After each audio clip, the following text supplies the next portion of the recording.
Hey, what's up guys and welcome back to Anime King 3, and today I'm going to be giving you part 21 of What If Naruto awakened the Yellow Rinnegan after his exile. Remember to get this one to 100 like as usual, share this to all of your friends in your social media platform, and also guys, stay in tune for the rest of the what is coming over on Anime King and Anime King 2, and I hope you guys enjoy each and every one of them. And remember, if you're new, to go ahead and click that red subscribe button and become part of the Making family. And thank you for all of your help and support. And yeah, without further ado, what do you say we begin this new episode? Start the intro.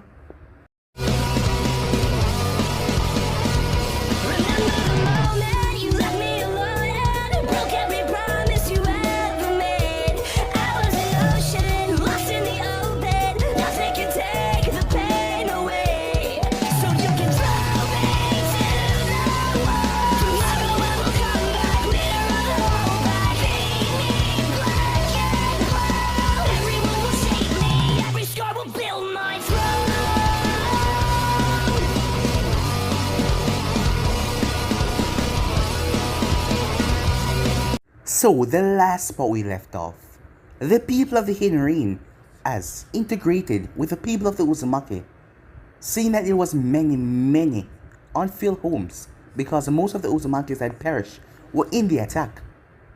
As Nagato, Naruto decided that it was time that he got up from that chair, and it's time they finally bury Yaiko. As Naruto pumped a steady stream of the power that was currently trapped inside the Gedo statue, as he used two of his serpents, one in the Gedo statue and one in Nagato. The power circulated through Nagato as he felt his legs, as they started to replenish, his face as well and his hair. After a moment, Nagato was standing as he was walking around. He hadn't walked in so long as it felt wonderful to do so, as they gave Yaiko a proper burial. With that out of the way, the masked man was currently speaking with Kabuto, as Kabuto was trying to poke holes in the masked man plan, and he asked him if he doubted him. Kabuto simply shrugged. He didn't doubt him. After all, he was the one who wanted to see how all of it play out. But it seems like a rather risky plan. But it doesn't matter at the moment though.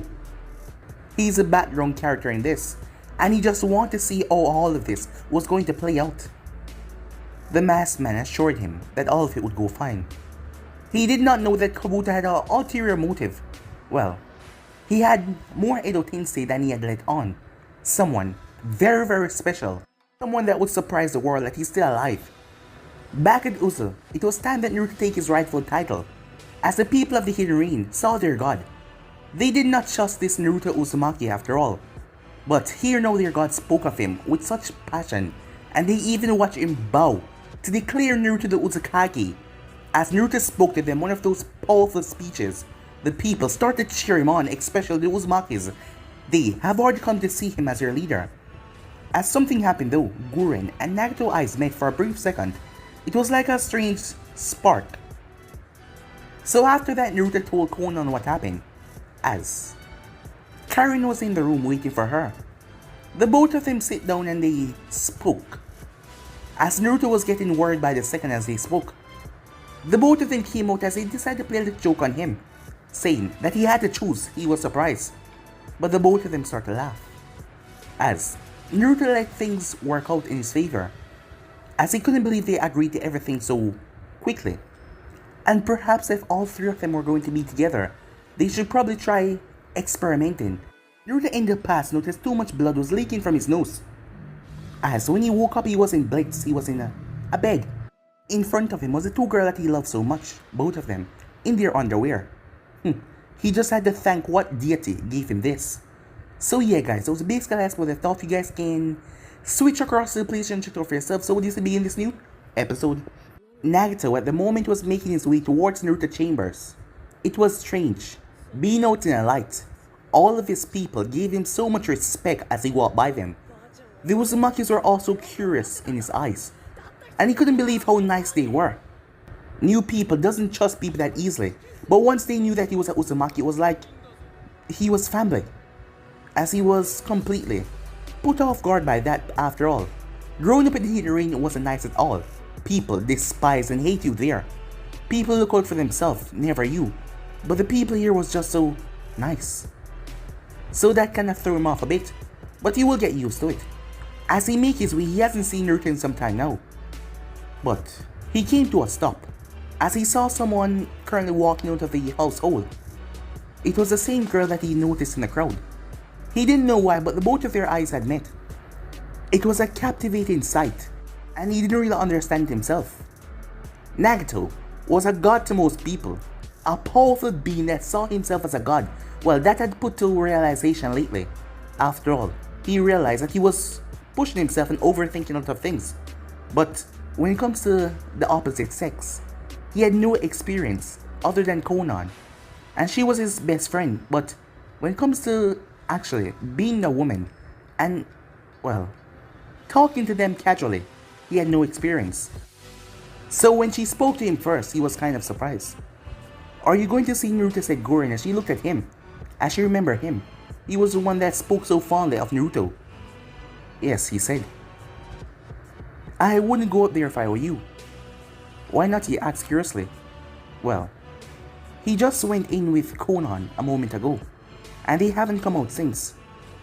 Nagato looked at her strangely, as it hadn't clicked in his head yet. Gorin looked at him as he was trying to figure out what she was talking about, as it made him seem so cute to be so clueless. It then clicked in his head as he understood exactly what she was saying.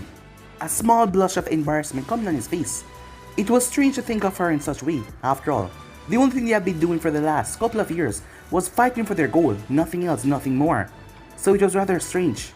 "Oh, I understand," he said, as he started to walk away. "Hey," said Gorin. "Yeah," he said as he turned towards her. "I wanted to ask you something. I mean no offense, but I want to know why you gave up everything to work for Naruto," she said. Nagato looked at her. "What do you mean?" "Well, I heard that you were in control of the Inner Ring, and now you're here. Naruto is a Uzukage, so you basically work for him. You gave up everything." Nagato simply smiled as he looked at her. "Judging from your appearance, I can tell that you're not a Uzumaki, but you're here as well. Was he the one that invited you here?" Gorin nodded. "Then you understand. There is just something about him, something that makes you believe that he can actually do what he says. And I have no doubt in him at all. So, when you say that this can lead to everlasting peace, I believe him 100%. A small smile came on Gorin's face. "Well, I don't doubt him one bit," she said. "I was just curious about you. After all, he gave me what I wanted most." "Oh, and what was that?" "Come on, we just met each other. Do you expect me to tell you my deepest, darkest secrets?" she said. "Oh, sorry about that," he said. She started to laugh as Nagato looked at her, confused what she found so funny. "So, it's pretty early. Do you want to get some breakfast?" she asked him. "Me and you?" "Well, who else?" she asked. "Oh, okay," he said, as she made her way off with him. She didn't know what she was doing here, but there was just something about him. As Nagato walked, his cheeks was a bit red. Time skip as Naruto slowly opened his eyes, waking up before the both of the girls that he spent the night with. As he looked to his left, Konan was there, as she was hugging his left arm. Looking to his right, Karen was there, hugging his right arm. It was strange at first, he had to say, a bit awkward. After all, neither of them are used to this situation. But going down as the time passed, it became rather neutral, and then it became wonderful. He was just glad the both of them were actually building a relationship between them as well, so it wouldn't be so awkward. But he had to say he was happy. The only time he ever felt this happy was when he was, well, living with Hana and Ken for all that time. A time of complete peace, nothing but bliss. No wars, no battle. He even gave up on being a ninja, saying that he stopped training because he didn't know what to do with his life. But just spending time with them out in nature as they went to capture wild animals and all that, cutting down trees, helping in the land. It was pure bliss. And now this was the same feeling. But he knew that it wouldn't last for too long after all. Soon enough, war was going to start. But it didn't matter because he was ready. Everything was ready. He slowly to not wake them up, released himself from their grasp. Just to, well, make it even better, he slowly nudged them together, So when they woke up, they would be facing each other. Well, if they woke up at the same time. As he got out of bed, he then made his way and have a shower. After that, he got dressed. There was still so many things to do. Moments later, as it was like a luck of fate as both girls opened their eyes at the exact same time. Bright orange eyes, almost looking golden, and bright red eyes looked at each other. Although Karen found it a bit fuzzy without her glasses, she could still see her. She didn't know why, but a smile came to her face, and that made Conan smile as well. "Good morning," the both of them said.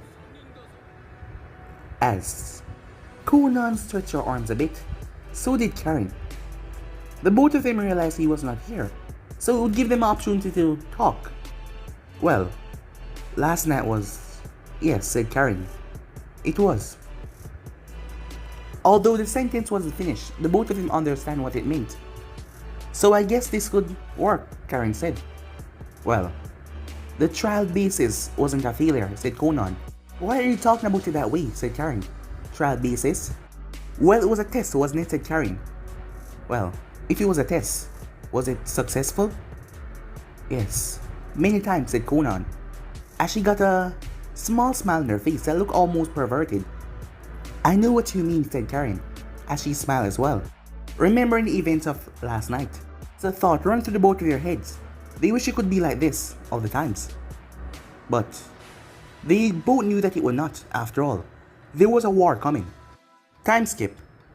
The Raikage, Tsunade, and also the Tishikage, all of them were gathered in Central Command, where Inoichi, along with Shikaku was, and a few members that were holding up the barrier spear to test the enemy's strength.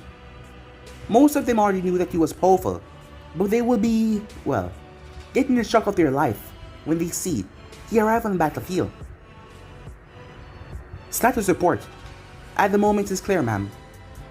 As Tsunade nodded, she was still worrying about him. She couldn't help it. It made no sense he killed so much. He did so much bad things. He wanted to tear apart the hidden villages. He wanted to destroy the ninja system completely, and yet she was still worrying about him. Damn it, she cursed herself for being so soft. But she couldn't help it every time she thought of him.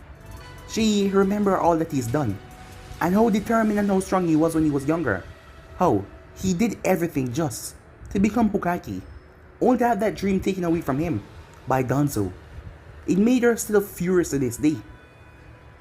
At the moment, the teams were being led by Gaara, Meitarumi, and Jiraiya. They were the top commanders of the force, leading the teams straight towards Uzu. All of the army that they managed to put together, it seemed like overkill. Uzu was a small nation, and they were doing this for one man. But they didn't know what he had at his disposal. But still, one man they were doing all of this for. Well, knowing who it is, it didn't seem like an overkill. None of them had heard from Madara, as they didn't want his help. They knew that the man would try to take over after this was all done, so they were going to use the force to crush him as well. Well, that is what the Raikage and Tishikage believe. They believe that it would be that easy to crush Uzu and be done with it. None of them had talked about the possibility of Naruto calling multiple meteors from the sky. Well, they came up with a plan for that just in case. After all, he wouldn't want to kill himself, so they had planned for that directly. Information was sent to Inoichi. Kage, he said, granting all of their attentions. "What is it, Inoichi?" "Something is wrong."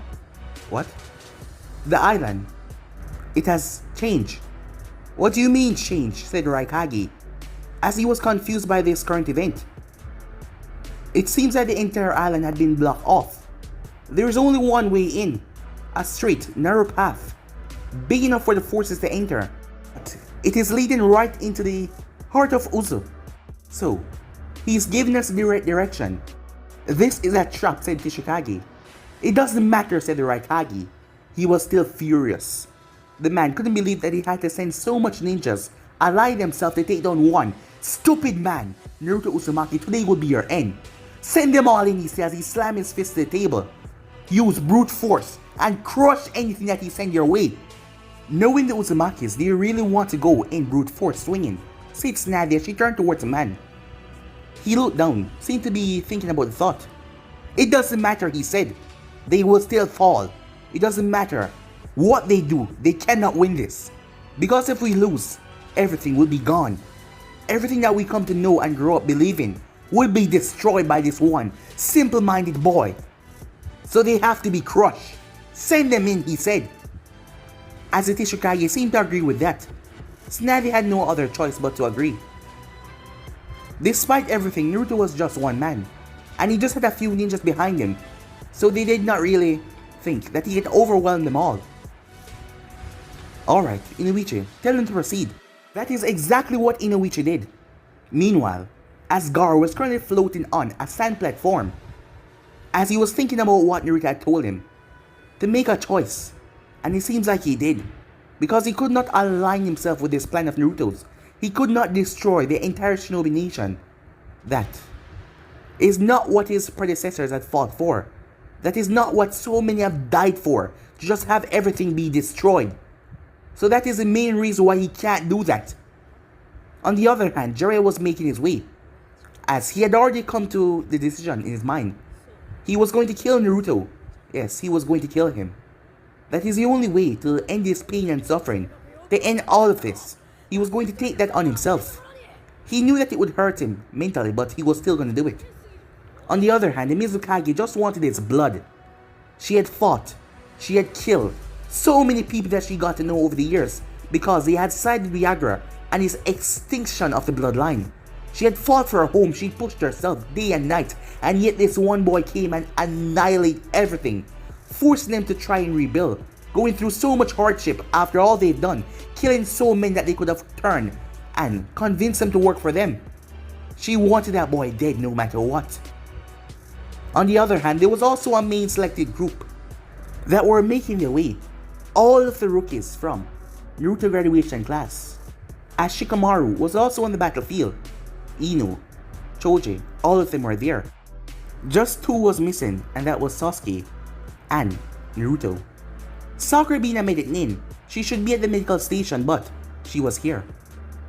As they believe that she will be a big help in the battle, despite she knowing inside that Naruto didn't really give a damn about her anymore.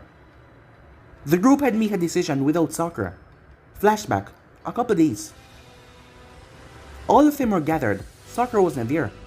Hinata wasn't there as well. As the group was sitting down, Ino, Choji, Kiba, Shino, and Shikamaru, as they were discussing the possibility of everything that has happened so far, to find a way to stop Naruto, but none of them had said the exact word. Kiba, being abrasive as he is, said it. We have to discuss the possibility about killing him. As all of them turned towards him, Kiba, do you really believe? He got off Ino. Look, I've known Naruto for a long time now. We fought each other in Chunin exams. Despite everything, he was one of my friends. He did everything, he gave everything he had to bring Sasuke back. I was furious, I was downright angry when I found out that he was banished from the village. I couldn't believe they would do something to someone like that, someone that was so pure-hearted, but he has changed. You have all seen that he has changed. He came here. I don't know what he did or how he turned that thing, but he had ravaged through the village. And if he wasn't stopped, he would have killed more. You all heard what he's planning on doing. To destroy everything. To change everything. A world like that will be too complicated. Too messed up with him being the leader. Along the way, Naruto has changed. And you all know that he has caused so much suffering between our friends. Especially Sakura and Hinata. The group nodded as they understood. Hinata barely even talked to them anymore. Well, they saw her once in a while, but she barely talked. She was always focused on her training, but nowadays she looked empty. She looked cold, like she had no heart at all, like it was taken away from her. On the other hand, Sakura, despite trying to put on a brave face, it broke her. Ino tried her best bringing her out to go shopping, but the girl always had that neutral look on her face. So are you saying that we should all create a pact to end those two and include Naruto's suffering and save the world by killing him, said Shino. As much as I hate to say it, yes, said Kiba.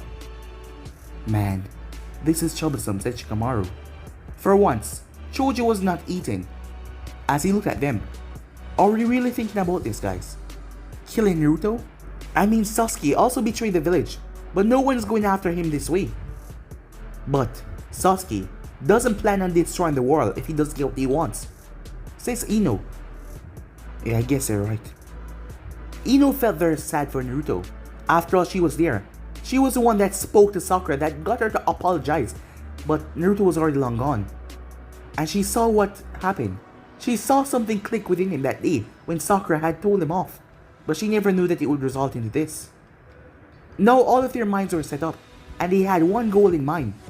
Sakura and Hinata did not know this. In the flashback, as the group was making their way, they had told Sakura and Hinata that they had known Naruto for the longest. They had known him. They were part of the rookies, so probably they could find a way to talk him down. But what the girls didn't know was that they were planning to kill him. As for Hinata, she had long since resigned her fate and never finding love ever again. After all, she heard what happened, and she knew that it didn't matter what she did now or what she said, nothing would go back to normal. After all, the entire world is out to get him. He did so much. It doesn't matter if they let him live, they would lock him up in high security prison, and he would never see the light of day ever again. As she already made a thought as well. Despite not telling anyone, her mind was on killing Naruto. The thought of it pained her heart, but she realized that was the only way to save him from himself. That was the only way to make him find peace. Yes, but she did not tell anyone about it. She has trained hard for this moment, and she hoped that she just didn't stutter. It was strange because all of them were thinking the exact same thing, including Sakura. To release Naruto from his misery, she was going to kill him with her own hands. The thought of that wanted to make her puke, made her visibly sick. As the thoughts of Naruto, asking her to end it, saying good morning to her, always being so friendly to her, was stuck in her mind, and she didn't know what to do about it. It was paining her just to even think about it. She just hoped that this all played out for the better, as she didn't know what she would do after that though. She didn't even know if she could go on. Despite having her friends, having her parents, she lost the love of her life, that was Sasuke. And she lost her best friend, as he was always there. Now that she realized it, always willing to do anything to make her smile. And all she did was punch him and ridicule him. And now the thought of that made her sick to no end. As the group made their way, the order for stop was given, as everyone come to a final stop. And they all saw the reason why. Back at HQ, "What is this?" Ayo said, as he was one of them holding up the barrier. As the bubble started to misshape and misguide. "What's wrong?" said the Raikage. This can't be one person. "What's going on?" As he turned his head towards Inoichi, but he couldn't really see the man, as a machine was placed on his head. "There's another one there. Another redhead. Hokage-sama, Jiraiya wishes to speak to you." As Tsunade made their way, as a telepathic link was created. "Tsunade, he's here. Not just Naruto, but Nagato as well." Tsunade looked down. So it is as they fear. Nagato is with him as well. "What's going on?" asked the Raikage. "There's another Rinnegan user there." "Wait, what? Two of them?" said Onki. "Yes. Someone that we thought died a long time ago, but it seems like he's with Naruto." Back towards the stone platform, Nagato was standing to the right. Konan was standing to the left. Guren was behind them. All of them were dressed in a red armor. It was sleek, and it made use for quick movements, despite the outward build. And also it was compact with so much steel that would help them greatly in the battlefield. Guren, after all, she had a powerful Genkai, and if she was watching people fight for the home that she lived in, she was going to fight as well to protect Yukimaru and everyone she cared about. That thought came to her head as she glanced towards Nagato. It was strange. They just met each other, but there was this just unspoken bond between them. They haven't done anything yet, but they went on a couple dates. Well, if you could call it that. He just invited her to go and get something to eat. When she asked him if it was a date, just to tease him, he just said that, well, she looked hungry. He didn't mean it to be so awkward, but it was just strange. It was like he was not used to this at all. Behind them was 20 Uzumaki, all of them dressed in that same armor. Crimson armor with black lines going down it. And at the very center, sitting down, was none other than the man himself, Naruto Uzumaki, as his hair was flopping in the wind, as he looked at the army down there. To most people this would seem ridiculous, for an arm this large to take on just a few people. But none of them had any sign of fear on their face as they stood there. It was either they were going to kill everyone here or they were going to fight to their last breath. And no matter what, Naruto was going to let the Uzumakis be wiped out ever again. His armor was a bit different though. It was also crimson, but instead of the black lines, it had golden lines running through it that seemed to be charging for some reason. It was like power itself was in the armor. Slowly getting up to his feet, he looked down towards a mighty army. He then turned back towards his friends as he gave them a smile. They all nodded as they understand what was going on. He then leaped down. His feet touched the ground without even a sound. He stepped forward, Gaara, Mei, and Jiraiya looking towards him, none of them making a move, as they gave the order to not move for their army. Jiraiya was going to try this one more time. So, how are you feeling? He said, as he looked towards Naruto. Many of them were put off by that, well, kind of question, but they so saw why, when Naruto simply smirked. Jiraiya was confused himself, as he thought that Naruto completely hated him now, for, well, talking about his father, and for the resentment that the man had for his father. It was strange. After all, he was the one that said, do not compare him to that man, as he didn't want to hear anything from him. He didn't care if he was disappointed. I've been feeling rather good lately. How about you, Naruto asked. Well, I've been feeling rather sloppy, said Jiraiya. And miserable, after all. Look what things have come to. Rather than having a peaceful conversation, we have to let this happen. Why don't you say give yourself up and stop all of this? I promise I'll do my best to make sure that the Uzumakis are not mistreated. They were once allies of Konoha. They will all be brought in. Your intentions are pure, but it doesn't matter what you say. These people will never learn to forgive and treat us equal as well. After all, the only thing they think of when they hear the name Uzumaki is a tyrant, Naruto Uzumaki. Am I wrong? He said. No one said anything. Gaara. As Naruto turned his head towards Gaara, I asked you to make a choice, and you made this one. Well, it seems like it doesn't matter now. Naruto, this has gone on long enough, said Gaara. Can't you see you're outnumbered, outmatched here? You will not survive. Stop this. At least your people can be safe. I already know that no matter what I do, I'm gonna get killed anyway, said Naruto, as he looked towards them before turning his gaze. He then spotted who he wanted to see. You there. Come here, he said. All of them turned, as they saw who he was talking to. Ino blinked. He was talking to her. Contact me to Snatty. I wish to speak with her. About what? Jiraiya said, stopping anything from escalating. Something private, said Naruto. If you were the Hokage, you would have known. Well, let me speak to her before everything goes to hell. One last time, said Naruto. The others, who were not from Konoha, well, some of the Konoha ninjas as well, were itching to fight, as they thought this was a joke after all. They were so much in number, and he was just one simple boy. On the sideline, Kakashi was standing there as well. The man, over the past couple of years, had think of himself as a complete failure. First, it was Obito, then it was Ren, then it was his sensei, then it was his sensei student, and Sasuke. He failed everything. The man's hope seems just had broken, as he spent more time at the monument nowadays, more even than usual.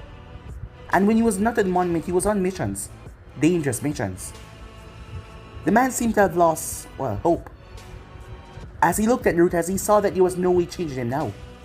He was also the one that was there, as he saw Sasuke as well. Sasuke wanted to kill Tsunade.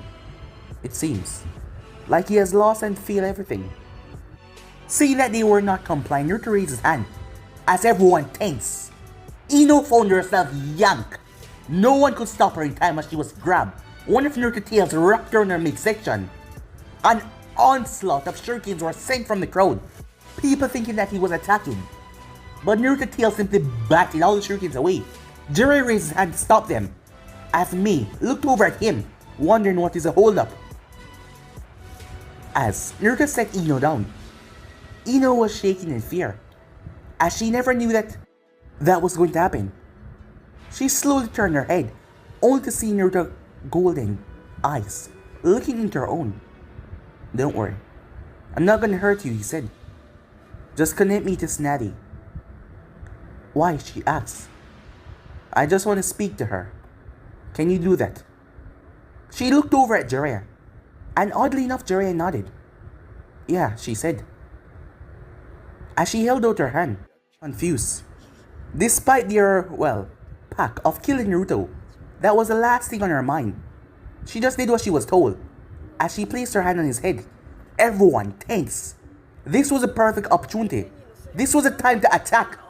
But that is when another figure made his, position known, as he appeared beside Naruto in a fast movement. He stood there, ripple Rinnegan eyes, looking at his former sensei. "So it really is you, Nagato. Seems like things have changed. You no longer look at the boy you used to know back in Hidden. Everyone was forced to grow up, Sensei. Well, I saw you, and I saw Konan, so I'm guessing that Yaiku is dead." The others looked at Jiraiya, so he knew this one as well. "Yes, he died a long time ago, so I'm guessing that was a catalyst that changed everything." As Nagato said nothing, he just stood beside Naruto. Meanwhile, as Tsunade slowly made her way towards Inoichi, she never thought this request would come for her, but she wanted to hear what he has to say. As the both of them found themselves in a black empty space. Nothing but darkness around, but strangely enough they could hear and see each other as well. "Let me guess, you finally came to your senses, and you're ready to stop all of this. I know you want me to speak to the others, and try to convince them to stop all of this. You know, you've done some crap before, but this has to be the worstest crap you ever done," she said. Naruto smiled. She was surprised, as that same nostalgic feeling slammed into her. "I'm sorry," he said. Tsunade looked at him confused. She never expected to hear this. "I know you must have spoken to Jiraiya about what Danzo did." She clenched her fists. "If I had known that earlier, I would have stopped it." "I know you would." After killing him, a weight was lifted from my shoulders. It made me start to think. Despite everything, you were always there for me. You tried your best. Despite there was nothing you could do. You even wanted to give up your position as Hokage, just to make me come back to the village. How did you... I kinda saw it through Danzo's memories. You were talking about the possibility of making me come back no matter what. And he told you to do that, your position as Hokage was going to be undermined. And you want to do it anyway, but Jiraiya was the one that told you not to. To fight on the inside instead of not being Hokage, where you'd have no power to help me at all. But I'm guessing it still failed. Yeah, it did. But I was too late to stop you from going down this path. Yes, you were. And I'm here to tell you, Bachan, that's another nostalgic feeling washing over her again. Hearing that name from so long. You will lose. Tsunade blinked. Send all of the Konoha ninja back, and none of them have to die. I will spare the village, despite you being dethroned from being Hokage. The village, the people will still be alive. It will be under a new rule, but all of them will still be alive, to be there with their loved one. And the best thing is that you will be alive as well. You know I can't do that, she said. You don't have to follow this. The other Kagis, the Stone, Kumo, they were never with Konoha. Kiri neither. The Sun was with Konoha. If you pull back now, Gaara will snap to his sense and pull back as well. That is the only way. Tell them to pull back, said Naruto. Tsunade didn't know why he was having this change of heart for them. After all, he told Jiraiya plainly that he would kill anyone that came in his path that tried to stop him. What she didn't know was that Naruto was filled with so much anger and resentment over the years. After killing Danzo, most of that was left up. And now he was in a blissful feeling with his two girls. And it made him start to think about his life, especially with Tsunade. And him calling her Bachan, she being there for him. She doing so much, even willing to give up her title, just to fight for him to return. So, he can do her that much. And despite everything, he spent 12 years of his life in that village with the rookies. Yes, he's been through crap, but everyone has. It doesn't mean that he was going to change his plan. He will not. He was still going to stomp anyone that came his way. But he was giving her the choice, just to go home. Tsunade sighed. I thought you were really here to surrender, but it seems like you're not. And I'm sorry, she said. I'm sorry I couldn't be a better Hokage. I'm sorry I couldn't be the person to stop you from going on this path. I'm really sorry. You have nothing to apologize for, said Naruto. It wasn't your fault. But I'm sorry as well. Sorry that it has to come to this, said Naruto, as a mind link was broken. Tsunade stepped back. What happened? Said the Raikage. He's not gonna stop. It doesn't matter, said Tishikage. It's time that we end this. It was then that Ino stepped back as she looked at Naruto. Naruto, Go back, said Naruto. I called you here. Go back to your army, said Naruto. Your blood would not be the first one to spill. As Naruto simply stepped back along with Nagato, before he paused, its voice then echoed around the area like it was coming from everywhere. All of you that don't wish to die, because despite everything in the world, we'll still need people. So all of you that don't wish to die, leave now. And you will not be killed. No one move. As Naruto sighed, seems like there was going to be a lot of deaths until peace was achieved. Something then shot from its position. A Rasengan raised high in the air. Suddenly, sand wrapped around Naruto's feet as it held him there tight. Jiraiya blinked away the small tear that came to his eye. Rasengan, he says, he shoved it forward, ready to end Naruto's life right there and then. Only for the Rasengan to be stopped mid-air as it was absorbed into Naruto's armor. Jiraiya was blown back, including the sand. As Naruto turned and kept on walking, a hail of kunais and shurikens were tossed towards him as everything was breaking loose. Nagato turned as he deflected all of them. It was then that Naruto looked up. He raised his hand before lowering it. The Uzumaki then flashed to hand sign as they created seals in mid-air. Everyone looked up as the Uzumaki slammed their hand together. A large portion of chakra leaking from their body. A massive sealing array was created above the army as Gurren stepped forward and pressed their hand on the chakra. As their chakra started to seep into it as well, that sealing array then started to open up. Suddenly, crystals, large crystals magnified by the seal to make them large, started to slam down on the enemy force. Everyone started to disperse. Gaara quickly raised up a wall of sand, but to his surprise, the crystal tear right through it, embedded into people. The Konoha team, the rookies, all of them started to move to the side. As Shikamaru turned towards Akamaru and nodded, Getsuga, the both of them drilled right through one of the big crystal. To their surprise, it took so much effort to break through it. With the Uzumaki funneling the technique and Gurren chakra, it was strong, very strong to break through. But he eventually teared through it, only to see another massive one dropping down towards him as a fist smacked into it, breaking it. It was a fist from Choji. Choza and Choji both leap up in the air. The both of their body expand as they spin and smash into dozens of crystals, taking them down. Bugs came from all over from the other remaining members as they tried to seep the chakra away from them as the crystals started to shrink in size, going back away from the seal.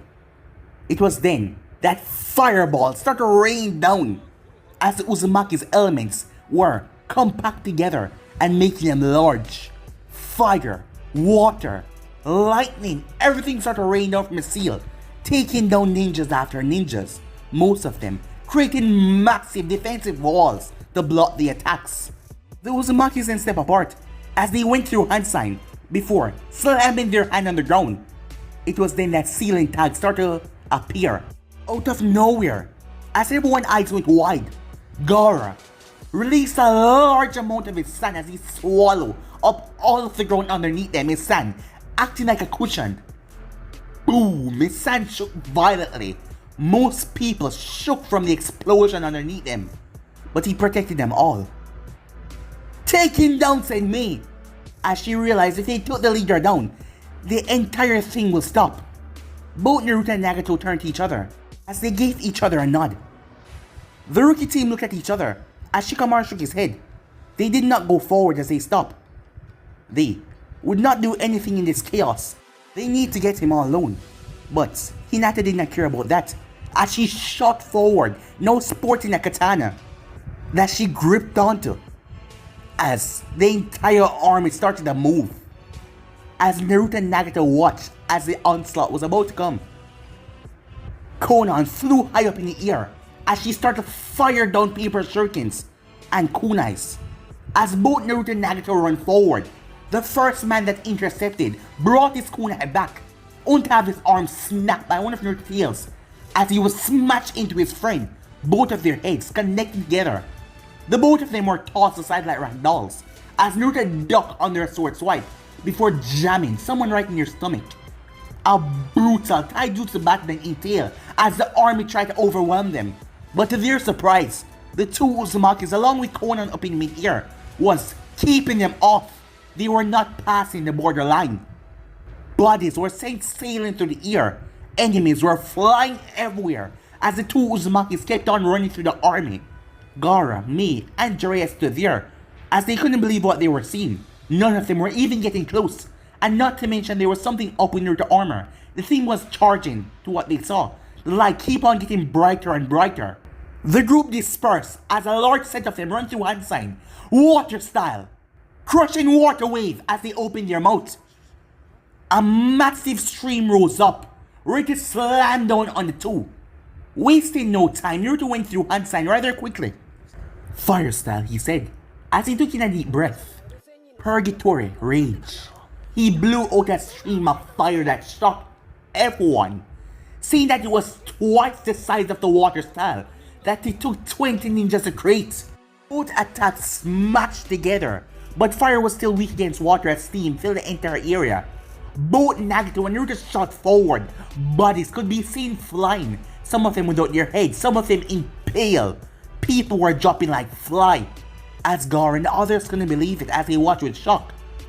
Screams of pain and panic could be heard as necks were snapping. Nagato extended his arm.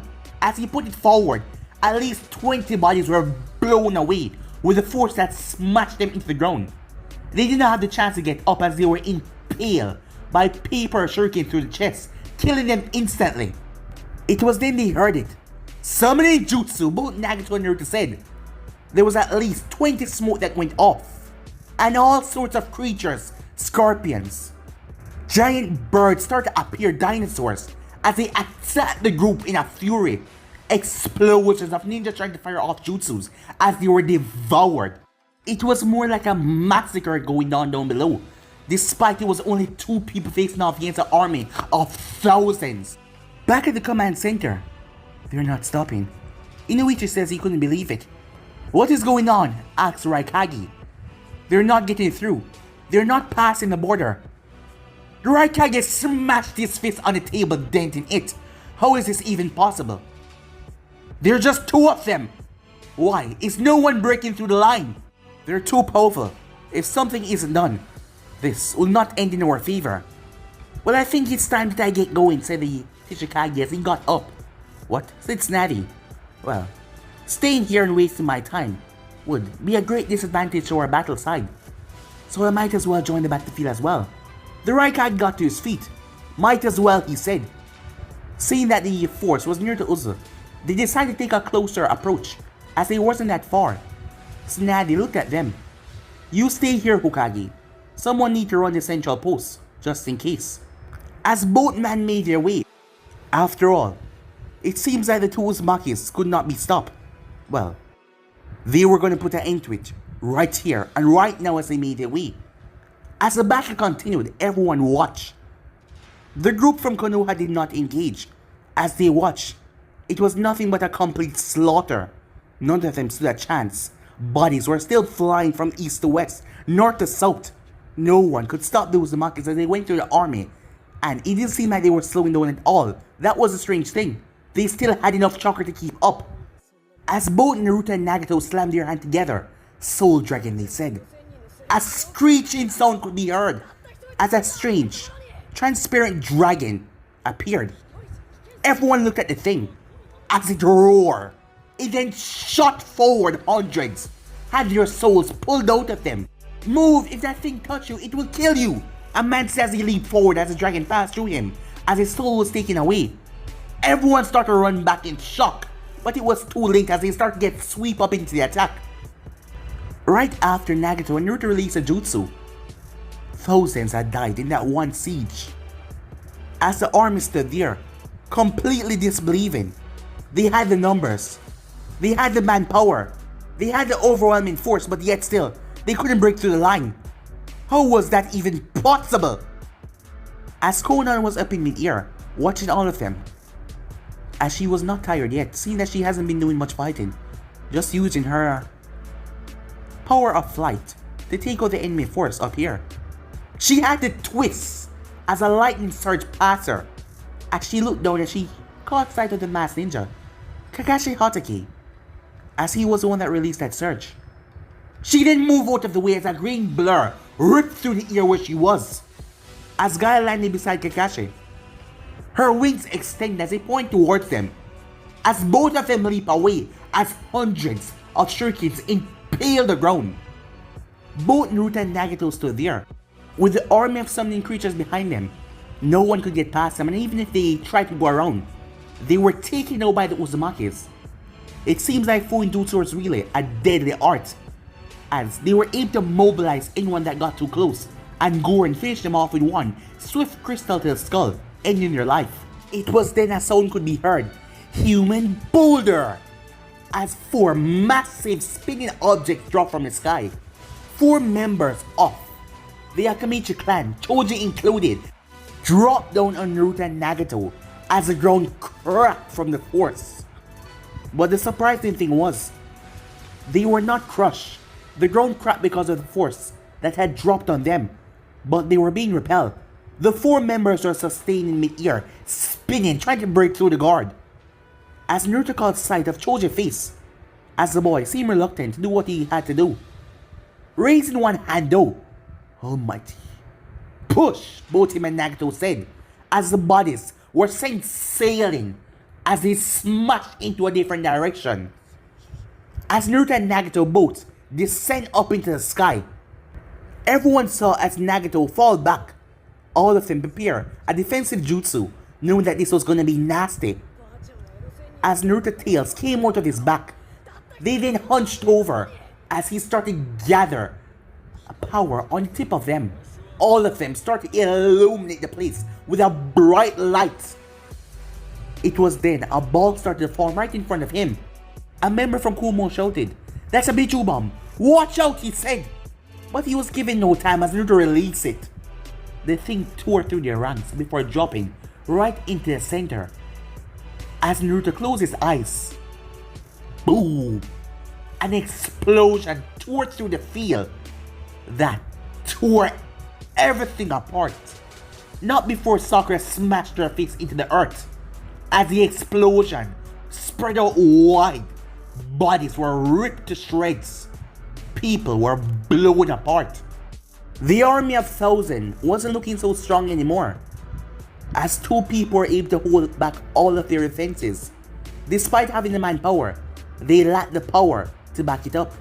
They didn't have the destructive capability like what these 2 men had. And it was too much, it was too overwhelming for their forces. But they were not all dead.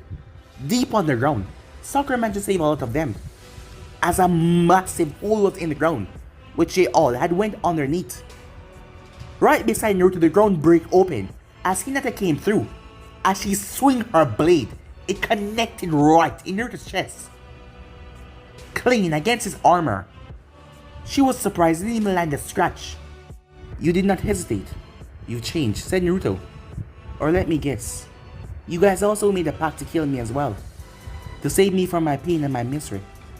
Hinata looked at him as her eyes were cold. "You are not Naruto I once knew, so I have took it upon myself, no matter how much it might hurt me later on.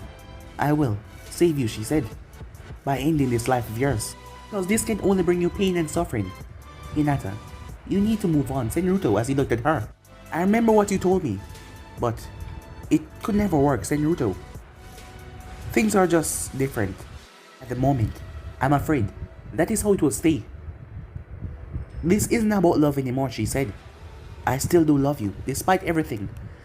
A part of myself I cannot even understand why. But I have to save you from yourself." As she pulled her blade back and guided it right towards his head this time, only for him to slap it away with just a mere hand. Hinata released the blade as she lowered herself. She moved forward 2 palms, 4 palms, 16 palms, 32 palms, 64 palms, she said. But she didn't stop there. 128 palms. As she pumped chakra into her strikes, but to her surprise, Naruto stood there. She looked at his armor to see it completely fine. The small dent that she had placed on it, it was fixed in itself. An explosion then went off behind her as she turned, as Nagato blasted everyone away. Bodies were smashed into rocks. Nagato lowered himself as he started to pant a bit, as he's using up a lot of his chakra here. Despite that, he's just taking out a large part of the army. At the moment, the army numbers are dropping rather quickly. It was then that Naruto was surrounded as he looked around him. "So you've all came," he said. Sakura tightened her gloves as Kiba looked at him seriously, along with Choji, Shikamaru, Ino, even Kakashi, Guy, Lee, Neji, Tenten. All of them were there. All of them surrounded Naruto. A distance away, a swirling vortex suddenly appeared. It seems like it was finally time to get the real show started. But guys, we'll be ending this episode right here. If you want the next part of this, do like, subscribe, comment down below, and turn on the bell notifications to be posted. But I'm off for now. See you guys soon. Peace.